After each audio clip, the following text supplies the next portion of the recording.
ప్రియ సహోదరి సహోదరులారా, కాపరి లేని గొర్రెల వలెనున్న వారిపై యేసు కనికరమును చూపెను అని ఈనాటి వాక్యం ద్వారా మనం చదువుకొని ఉన్నాం, ఆలోకించి ఉన్నాం. మార్కు శుభవార్త 6వ అధ్యాయము 34వ వచనం చూసినట్లయితే, యేసు పడవన దిగి జనసమూహమును చూచి కాపరి లేని గొర్రెల వలెనున్న వారిపై కనికరము కలిగి వారికి అనేక విషయములను బోధింప ఆరంభించెను అని రాయబడి ఉన్నది.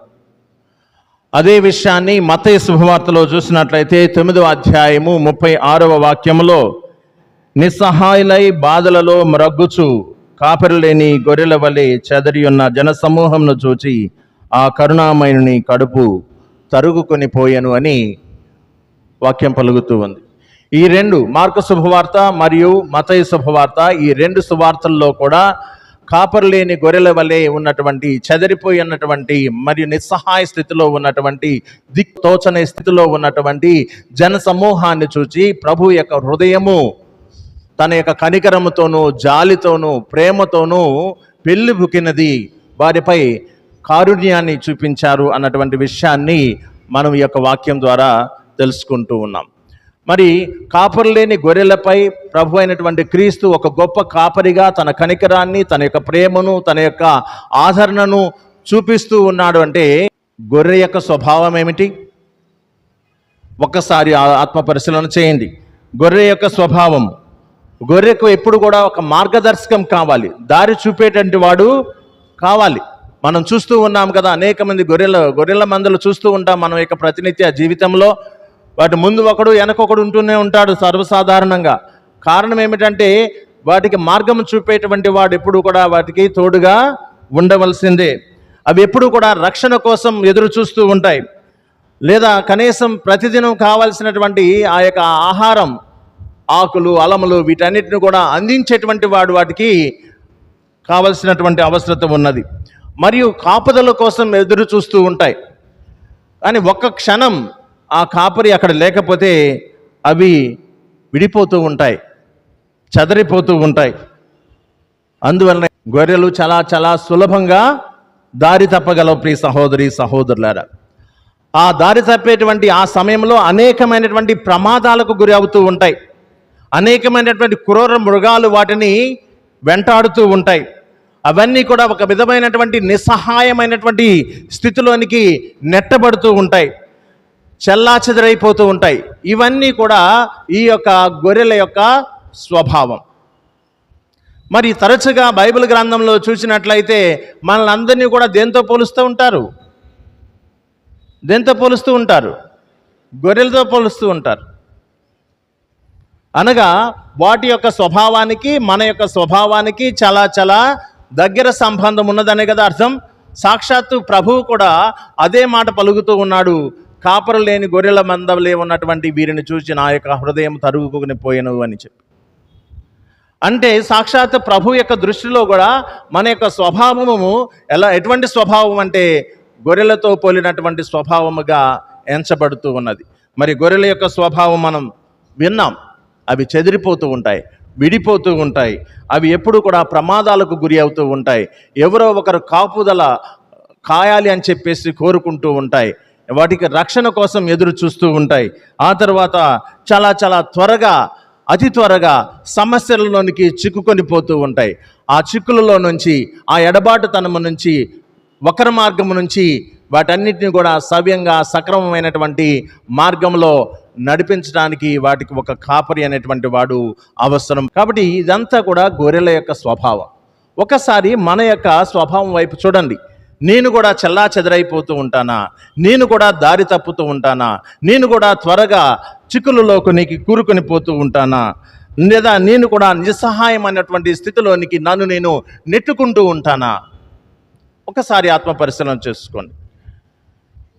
ఆ యొక్క గొర్రె యొక్క స్వభావము, నా యొక్క వ్యక్తిగత స్వభావము, ఈ రెండింటి యొక్క స్వభావాలు పోల్చి చూసుకున్నట్లయితే దానికి నాకు తేడా ఏమైనా కనిపిస్తూ ఉందా? ఆత్మ పరిశీలన చేసుకోండి. ప్రతి ఒక్కరము కూడా అదే మార్గంలో ఏదో ఒక సమయంలో, ఏదో ఒక సందర్భంలో మన జీవితాల్లో ఆ స్వభావం మనకు సుస్పష్టమవుతూ ఉంటుంది ప్రియ సహోదరి సహోదరులారా.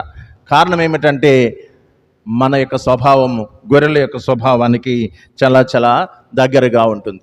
యెషయా ప్రవక్త రాస్తూ ఉంటాడు 53వ అధ్యాయము 6వ వాక్యంలో, మనమందరము గొర్రెల వలె దారి తప్పితమి, ప్రతి వాడును తనకి ఇష్టమైనటువంటి త్రోవన తొలగిపోవును అని చెప్తూ ఉన్నాడు. మనుషుల గురించి చెప్తూ ఉన్నాడు యెషయా ప్రవక్త ఈ ఒక్క వాక్యం. 53వ అధ్యాయం 6వ వాక్యంలో, మనమందరమట గొర్రెల వలె దారి తప్పితమి, ప్రతి వాడును తనకు ఇష్టమైనటువంటి త్రోవన తొలగిపోవును. ఇలా తన ఇష్టమైనటువంటి త్రోవన తొలగిపోతాడు కాబట్టే తన చిక్కుల్లోనికి, సమస్యల్లోనికి కూరుకొని పోతాడు, అశాంతిలోనికి కూరుకొని పోతాడు, ప్రేమకు దూరం అయిపోతూ ఉంటాడు, ఆప్యాయతకు దూరం అయిపోతూ ఉంటాడు, బంధానికి బాంధవ్యానికి దూరం అయిపోతూ ఉంటాడు. కారణం ఏమిటంటే యెషయా ప్రవక్త పలికిన విధంగా మనమందరము కూడా చెదరిపోతూ ఉంటాం. ఎప్పుడైతే మనం ఆయన మీద ఆధారపడమో, ఆయనే మన యొక్క సర్వస్వం అని చెప్పి విశ్వసించమో, ఆయన పైన ఆధారపడుతూ ఈయన నా యొక్క మంచి కాపరి, ఈయన యొక్క కాపుదల్లో నేను జీవించాలి, ఈయన యొక్క కాపుదల్లోనే నేను నా యొక్క జీవితాన్ని కొనసాగించాలి, నాకు ఏ సమస్య వచ్చినా, ఏ సమస్యలో నేను కూరుకుపోయినా, నాలో ఏ నిస్సహాయ స్థితి చోటు చేసుకున్నా, నాలో ఏ విధమైనటువంటి అశాంతి అలజడి చోటు చేసుకున్నా కూడా వాటినన్నిటి నుంచి విముక్తిని, ఊరటను ప్రసాదించగలిగేటువంటి వాడు ఆ మంచి కాపరి అయినటువంటి ఆ క్రీస్తునాథుడే అన్నటువంటి విషయాన్ని మనమందరం కూడా గుర్తించాలి. సర్వసాధారణంగా గొర్రెలను చూసినప్పుడు వాటి యొక్క కాపరి ఏం చేస్తాడు? వాటిని వివిధ ప్రమాదాల నుంచి తప్పిస్తూ ఉంటాడు. క్రూర మృగాల నుంచి, చిక్కుల నుంచి వాటిని తప్పిస్తూనే ఉంటాడు. ప్రమాదకరమైనటువంటి పరిస్థితుల నుంచి, భయాందోళన నుంచి వాటిని తప్పిస్తూ ఉంటాడు. ప్రియ సహోదరి సహోదరులారా, పొరపాటున ఏ గొర్రెకైనా ఏ అయినా గాయం జరిగినట్లయితే దాన్ని వెంటనే కట్లు కట్టి దాన్ని మాన్పడానికి, అవసరమైతే భుజానికి వేసుకుని మోసుకొని వెళ్ళటానికి కూడా సందేహించడు. ఆ విధమైనటువంటి శ్రద్ధ తీసుకుంటాడు, వాటిపైన ప్రత్యేకమైనటువంటి శ్రద్ధను కనపరుస్తాడు, భద్రత వసుగుతూ ఉంటాడు వాటన్నిటికీ కూడా. మరియు వాటి యొక్క ఆకలి తీర్చడానికి ప్రయత్నం చేస్తాడు, దాహం తీర్చడానికి ప్రయత్నం చేస్తాడు. ఎప్పుడు కూడా ఈ యొక్క గొర్రెలను పరిరక్షించడానికి గొర్రెల కాపరి తన యొక్క ప్రయత్నం చేస్తూనే ఉంటాడు. మరి మంచి కాపరి అంతకంటే గొప్పగా చేస్తూ ఉంటాడు మన కోసం. ఆ మంచి కాపరిపై మనము దృష్టి పెట్టినట్లయితే అంతకంటే మనకు గొప్పగా తన యొక్క ఆదరణను, ప్రేమను పంచుతూ ఉంటాడు. యోహాన్ రాసినటువంటి సువిశేషంలో 10వ అధ్యాయం 11వ వాక్యంలో తెలియచేస్తూ ఉన్నాడు ప్రభువు, నేను మంచి కాపరిని, మంచి కాపరి గొర్రెల కొరకు తన ప్రాణమును ధారపోయిను అంటున్నాడు. ప్రభు అయినటువంటి క్రీస్తు మంచి కాపరి. ఆయన మన కోసం ఆ విధంగా తన యొక్క ప్రాణాన్ని ధారపోస్తాడు. అంత గొప్పగా దేవుని యొక్క ప్రేమలో మనల్ని కూడా తరించమని ఆహ్వానిస్తూ ఉంటాయి. 3వ కీర్తన చూసినట్లయితే కీర్తనాకారుడు మంచి కాపరి యొక్క లక్షణాలు దాంట్లో మనకు తెలియపరుస్తూ ఉన్నాడు. ఏ కొదవ ఉండదట ఆ యొక్క గొర్రెల కాపరి చెంత మనం ఉన్నట్లయితే. వాటిని ఆయన పచ్చిక బయల వైపు నడిపిస్తాను అని చెప్పి, శాంతికరమైనటువంటి జలముల వద్దకు ఆయన వాటిని కొనిపోతాడు అని చెప్పేసి, వాటిని ఎల్లప్పుడూ కూడా రక్షణ కవచంగా ఆయన తన హక్కును చేర్చుకుంటాను అని చెప్పి మంచి కాపరి యొక్క లక్షణాల గురించి 23వ కీర్తన మనకు తెలియపరుస్తూ ఉన్నది. మరి ఇక్కడ మనం ముగ్గురు యొక్క స్వభావాలు చూసాం.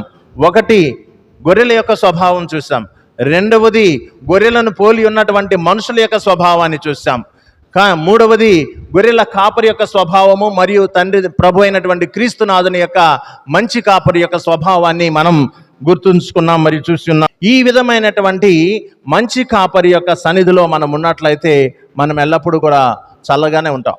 ఎన్ని కష్టాలు వచ్చినా, ఎన్ని బాధలు వచ్చినా, ఎన్ని ఇబ్బందులు వచ్చినా, ఎన్ని సమస్యలు వచ్చినా, ఎన్ని అలజడులు వచ్చినప్పటికీ కూడా ఆ మంచి కాపరి యొక్క సన్నిధిలో, మంచి కాపరి యొక్క ఆదరణలో, మంచి కాపరి యొక్క ప్రేమలో మనము ఉన్నట్లయితే మనకు అటువంటి అనుగ్రహము తప్పనిసరిగా దక్కుతూనే ఉంటుంది. నేను ముందుగా చెప్పిన విధంగా ఈ యొక్క మంచి కాపరి కేవలం ప్రభు అయినటువంటి క్రీస్తు మాత్రమే మంచి కాపరియా? అవును, ఆయన మాత్రమే మంచి కాపరి. కానీ కుటుంబానికి అధిపతివైనటువంటి నిన్ను కూడా ఆయన మంచి కాపరిగా ఉండమని ఆహ్వానాన్ని ఇస్తూ ఉన్నాడు. బైబిల్ గ్రంథములో ఉన్నటువంటి వాక్య ఆధారంగా ఆయన ప్రతి ఒక్కరిని కూడా ఏమని చెప్తూ ఉన్నాడంటే, ప్రతి తండ్రిని తల్లిని కూడా ఒక ప్రత్యేకమైనటువంటి బాధ్యతను అప్పచెప్తూ ఉన్నాడు. నీవు సృష్టిలో భాగమవుతూ ఉన్నావు. ప్రారంభంలో తండ్రి దేవుడు పలికినటువంటి మాటల ప్రకారము నీవు ఆయన యొక్క సృష్టిలో భాగం పాల్పంచుకుంటూ ఉన్నావు. తన యొక్క సృష్టిని ఈ లోకంలో కొనసాగించటం కోసము వివాహ బంధము ద్వారా ఏర్పరచబడినటువంటి భార్యాభర్తలమైనటువంటి పవిత్ర బంధములో నీవు దేవుని యొక్క అనుగ్రహం వలన బిడ్డలను కంటున్నావు. ఆ బిడ్డలను కన్నటువంటి నీవు తన యొక్క సృష్టిని ఈ యొక్క సృష్టిలో కొనసాగించడానికి ఒక మానవ మాతృడిగా, దేవుని చేత ప్రేమించబడినటువంటి వానిగా, దేవుని చేత స్వీకరించబడినటువంటి వానిగా, దేవుని చేత ఆహ్వానించబడినటువంటి వానిగా నీవు నీ యొక్క బాధ్యతను వివాహ బంధం ద్వారా తండ్రి నీ యొక్క ఏర్పాటులో నేను భాగం పంచుకుంటాను అని చెప్పేసి నీ యొక్క సముఖతను నువ్వు వ్యక్తం చేస్తూ ఉన్నావు. ఎప్పుడైతే భార్యాభర్తలు ఇరువురు కూడా చేతిలో చేయి వేసి ప్రభు సమక్షంలో మాట ఇస్తూ ఉన్నారో, కష్టంలో, సుఖంలో, సౌఖ్యంలో, సౌభాగ్యంలో, ఆపదలో, అనారోగ్యంలో ఒకరికి ఒకరు తోడుగా ఉంటామని ప్రమాణం చేసి కృప వలన మేము పొందబోయేటువంటి బిడ్డలను సన్మార్గంలో నడిపిస్తాము, ఇది నా బాధ్యత, నీదైనటువంటి మార్గంలో నడిపిస్తాను, ఇది నా యొక్క కర్తవ్యం అని ప్రతి భార్యాభర్త కూడా దేవునికి మాట ఇచ్చారు. అందువల్లనే ప్రభు అంటున్నాడు, మంచి కాపరినైనటువంటి నేను మంచి కాపరిగా ఉండవలసినటువంటి బాధ్యతను నీకు నేను అప్పజెప్తున్నాను అంటున్నాడు. బైబిల్ వాక్యం ప్రకారము ప్రతి ఒక్కరికి, ప్రతి తండ్రికి, ప్రతి తల్లికి ఒక బాధ్యతను ప్రభు అప్పజెప్తూ ఉన్నాడు. అందువల్లనే మనలందరినీ, ప్రతి తండ్రిని ఆ దేవాది దేవుడు ఏమని ఆజ్ఞాపిస్తున్నాడంటే, బోధించు నీ బిడ్డలకు, నిర్దేశించు నీ బిడ్డలను అంటున్నాడు. అది మొట్టమొదటి ఆయన ఇచ్చేటువంటి ఆజ్ఞ. నీకు బోధించమంటున్నాడు, మరియు మార్గదర్శంగా నిర్దేశించమంటున్నాడు.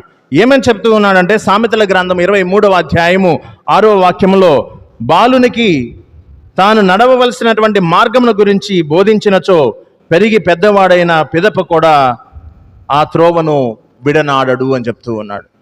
కాబట్టి నీకు కలుగవలసినటువంటి సంతానం ఎలా నడవాలో బోధించమంటున్నాడు. అది తండ్రి యొక్క, తల్లి యొక్క బాధ్యత అని చెప్తూ ఉన్నాడు. నువ్వు ఒకవేళ చక్కని త్రోవలో నడిపించగలిగినట్లయితే ఆ త్రోవను పెద్దయిన తర్వాత కూడా వాడు విడనాడడు. కాబట్టి ప్రతి ఒక్కరూ కూడా బాధ్యతగా స్వీకరించాలి. దేవుని యొక్క వాక్యాన్ని మనం తెలుసుకోవాలి. మీరు తెలుసుకున్న తర్వాత మీరు మీ బిడ్డలకు కూడా ఆ యొక్క వాక్యం గురించి పరిచయం చేయాలి, బోధించాలి. ఇది సక్రమమైనటువంటి మార్గం, ఈ మార్గంలో మీరు నడవాలి అని చెప్పి తెలియచేయాలి. ఎఫెసీయులకు రాసినటువంటి లేఖలో 6వ అధ్యాయం 4వ వాక్యంలో కూడా ప్రభు తెలియచేస్తూ ఉన్నాడు, తండ్రులారా మీ పిల్లల కోపము రేపక వారిని క్రమశిక్షణలోను ప్రభు బోధనలోను పెంచమంటున్నాడు. ఇది కాపరి యొక్క లక్షణం, మంచి కాపరి యొక్క లక్షణం.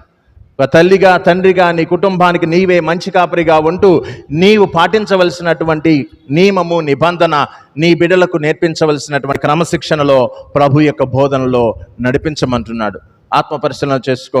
నా కర్తవ్యాన్ని ఒక తండ్రిగా, నా కర్తవ్యాన్ని ఒక తల్లిగా నేను నెరవేరుస్తున్నానా లేదా అని ఆత్మ పరిశీలన చేసుకో. రెండవదిగా ఆయన అంటున్నాడు, ఒక మంచి కాపరిగా నీ కుటుంబంలో ఉన్నటువంటి నీ బిడ్డలను క్రమశిక్షణలో ఉంచు, మరియు వారిని సరిదిద్దమంటున్నాడు. సరిదిద్దవలసినటువంటి అవసరం ప్రతి తండ్రికి, తల్లికి ఉన్నదంటున్నాడు వారి యొక్క బిడ్డల పట్ల. అందువల్ల నేను తరచుగా చెప్తూ ఉంటాను, ఎప్పుడైతే ఈ యొక్క మొదటి సంవత్సరం జన్మదినోత్సవాన్ని జరుపుకుంటూ ఉంటాను, వారిని పిలిచినప్పుడు చెప్తూ ఉంటాను, నీవు మొట్టమొదటి 5 సంవత్సరాలు కూడా నీ బిడ్డలను స్త్రీ కానీ, అమ్మాయి కానీ, అబ్బాయి కానీ వీరిని ఒక రాజుగా, ఒక రాణిలాగా తీర్చిదిద్దు, అన్నీ సమకూర్చు, అన్నీ బోధించు, కావాల్సినవి అన్నీ కూడా నేర్పించు. ఆ తర్వాత 16వ ఏట వచ్చేంత వరకు కూడా, 6 నుంచి 16వ ఏట వచ్చేంత వరకు కూడా నీవు ఒక సేవకునిగా పరిగణించు, నీ బిడ్డను ఒక సేవకునిగానే పరిగణించు, క్రమశిక్షణలో నడిపించు. వినయము, విధేయత, సాత్వికత అనేటువంటి సులక్షణాలను నీ బిడ్డకు నువ్వు నేర్పించు. ప్రేమ ఉంటుంది, ప్రేమ లేని తండ్రి ఉండడు, ప్రేమ లేని తల్లి ఉండదు. ఎందుకంటే నీ శరీర రక్తాలను పంచుకొని పుట్టినటువంటి బిడ్డల పట్ల వారు ఎన్ని తప్పిదాలు చేసినప్పటికీ కూడా నీవు వారిని క్షమిస్తూనే ఉంటావు. అటువంటి నీవు ఒక సేవకునిగా పరిగణించమంటున్నాడు తండ్రి దేవుడు. బైబిల్ గ్రంథం ఆధారంగా చూసుకున్నట్లయితే మొట్టమొదటి ఒక రాజుగా, రాణిగా స్వీకరించబడినటువంటి ఈ బిడ్డలను 6వ సంవత్సరం నుంచి 16వ ఏట వచ్చేంత వరకు కూడా ఎలా నడవాలి, ఏ మార్గంలో నడవాలి, విశ్వాసంలో ఏ విధంగా ఎదగాలి, ఏ విధంగా ప్రేమించాలి, బంధం అంటే ఏంటి, బాంధవ్యం అంటే ఏంటి, సేవ అంటే ఏమిటి, సేవా తత్పర భావం అంటే ఏమిటి, ఇవన్నీ కూడా నీవు నీ బిడ్డలకు నేర్పించు. 16వ ఏట వరకు కూడా, 16వ ఏట నుంచి ఒక స్నేహితునిగా స్వీకరించు. 16వ ఏట నుంచి నీ బిడ్డలను, అమ్మాయిని అబ్బాయిని కూడా ఒక స్నేహితునిగా స్వీకరించమంటుంది. మరి అటువంటి దేవుడు ఈనాడు మనకేం చెప్తూ ఉన్నాడంటే, నీవు నీ కుటుంబానికి ఒక మంచి కాపరివి, నీ బిడ్డలను క్రమశిక్షణలో ఉంచాలి.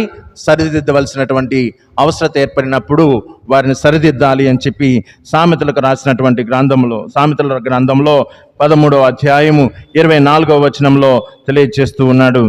బెత్తమును వాడని తండ్రి పుత్రుణ్ణి ప్రేమించినట్లు కాదు, తనయుణ్ణి ప్రేమించు తండ్రి వానిని శిక్షించి తీరును అంటున్నాడు. గుర్తుపెట్టుకోండి ఈ యొక్క వాక్యాలు. ఇవన్నీ కూడా బైబిల్లో మనకు తెలియపరచబడినటువంటి వాక్యాలే ప్రియ సహోదరి సహోదరులారా. ప్రేమ గురించి తెలియజేస్తూ ఉన్నాడు. 1వ కొరింథీయులు 13వ అధ్యాయం 4 నుంచి 7 వరకు వాక్యాలు చూసినట్లయితే ప్రేమ గురించి మనందరికీ కూడా తెలియజేస్తాడు. ప్రేమ సహనము కలది, ప్రేమ దయ కలది, అసూయ గాని, డంబము గాని, గర్వము గాని ప్రేమకు లేవు.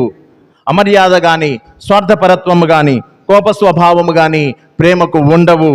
ప్రేమ దోషములను లెక్కింపదు.